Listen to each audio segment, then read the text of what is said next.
Look, I'm prepared to look at the evidence from that most recent case with the hairstylist down in the U.S. They were wearing masks. I don't know if their customers were. I've heard different stories on that. They ultimately tested positive for COVID. They had treated or they had given service to 67 people. None of them tested positive. So that is an indication to me that if you're in close quarters with somebody where you're in the normal course of the business, you would be exchanging a lot of moist talk. And if it managed to prevent the others from getting sick, great. Then that's a good example of when a mask might be useful. If I'm walking past you down the No Frills aisle, I'm not going to be talking to you. I'm not going to be sneezing at you. I won't be coughing on you. So I'm pretty sure that that's a little bit different than the scenario where you're sitting in a hairstylist chair for a couple of hours. But thanks for that. Mandatory masks on transit. I can understand, especially if it's a busy transit, although I've got a few people telling me the buses are completely empty. And so if you're worried about the 2-meter rule, maybe it's not necessary even on every bus or on all of the transit. But, that's their authority to do that. Persons with an underlying medical condition or disability which inhibits their ability to wear a face covering. Oh, I thought we were told that it wasn't a real thing. In fact, it is. I've talked to all kinds of people. Asthma can be difficult to wear a mask. There are COPD, and so you already have low oxygen levels. So yeah, there are individuals who won't be able to wear them. People in nursing homes are not shopping at No Frills and Costco. It wasn't that some grandchild was shopping at No Frills, picked up COVID and brought it into grandma or grandpa. That was not how it got transmitted. Give me an idea of how social isolation is impacting some of your residents. Well, again, from a quality of life point of view, our residents typically rely on family contact, and in a lot of cases where the family is local, frequent, in some cases daily visitation. And not having that affects their quality of life, and in some cases even their mental health, states of depression, and those types of things. So it's not insignificant. My understanding is that once you have been admitted to a long-term care facility, your time left on planet Earth is limited. So that's why all those extra moments with family are so important. What I'm worried about is, do we know if we're seeing any early deaths because people are in despair because they're not getting that contact with family? Is there any way to judge that? That's difficult, I think, Danielle, in a short period of time. We monitor a number of obviously healthcare elements in terms of the health status of our population, prevalence of depression, weight loss, those types of things. And even where we're seeing, despite our best efforts on recreation activities and whatnot, we're not seeing the same mobility, if you will, and the benefits of activity for the residents. And again, there's some impact on health with that, but it's too late, I think, to gauge the impact on mortality. Guys, I'm going to wear a mask because I'm going to be in a private home. We're going to be in close contact with each other for probably an hour, maybe longer, talking to each other. Of course, I'm going to wear a mask. I'm not anti-mask. I am pro masks in appropriate circumstances.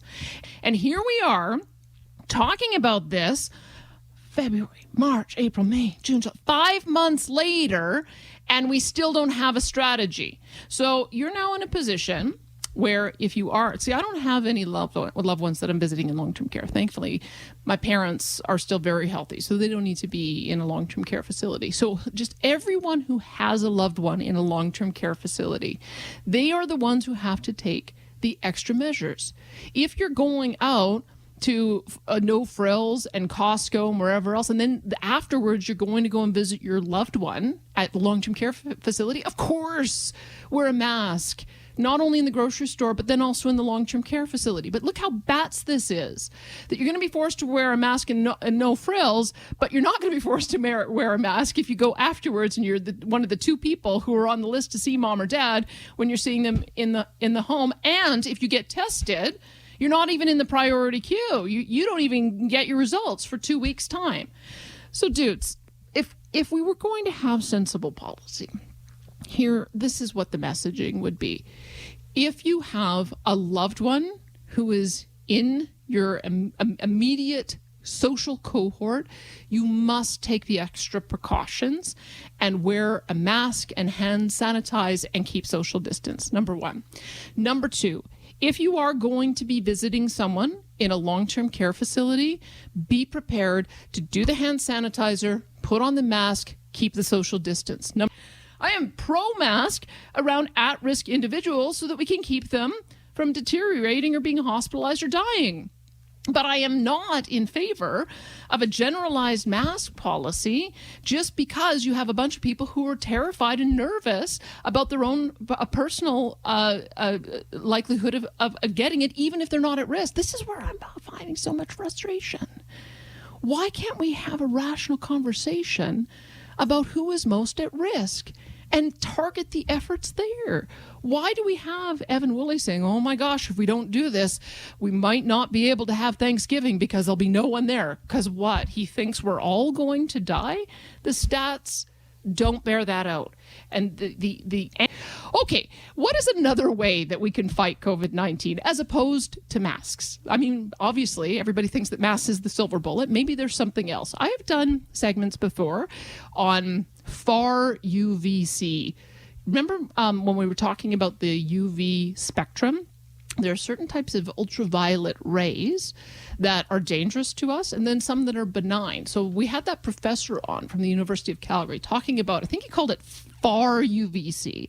So this is a UVC light, but there are companies out there that do sort of standard UVC sanitation lighting, and they're doing it to fight COVID. So, maybe this is part of the solution as well in high-touch surfaces, in high traffic zones. We're going to come. And someone else says here, robot UVC cleaners are now being used in rooms. Like, guys, let's just try to think outside the box a bit. Let's try not to pretend that there is one silver bullet solution to everything. We've got to try to find a bunch of different options, and we've got to, most importantly, try the options that are going to work and they're going to keep the most at-risk people safe. That if you have a server in a restaurant who is going to be at your table on and off throughout the course of an hour, sure, they should wear a mask. If you're going to have, if you're going to get your hair cut at a barber or a hair salon, of course they should wear a mask. That's this intensity of the interaction and the closeness that matters. And instead, what are they doing? Making No Frills and Costco have this mandatory mask policy. I don't get it.